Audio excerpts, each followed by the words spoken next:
We're talking about the God who wept.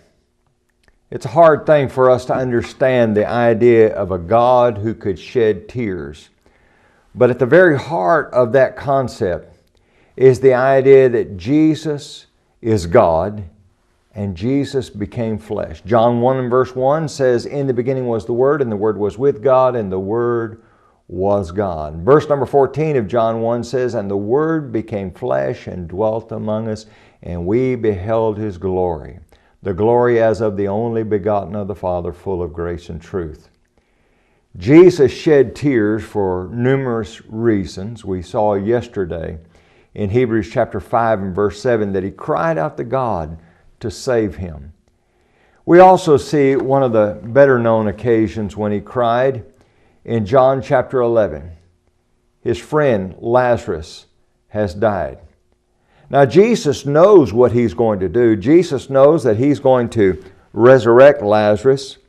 He knows that Lazarus will live again. But yet the shortest verse in the English Bible is John chapter 11 and verse number 35. Jesus wept. I'll come back to that in just a moment. I want us to think about Romans chapter 12 and verse number 15, which says, "Rejoice with those who rejoice and weep with those who weep."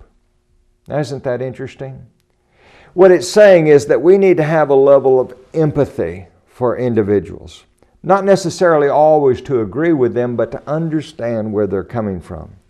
And certainly there are times that we need to empathize with individuals and put ourselves in their situation. And Jesus certainly had that ability, has that ability with us because He was a man. And as He stood there at the grave, I want you to listen to what verse number 33 says.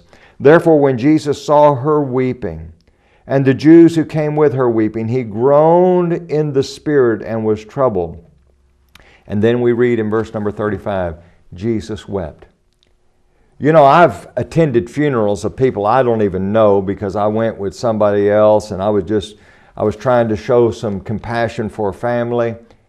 And when I see them weeping, it does something to me.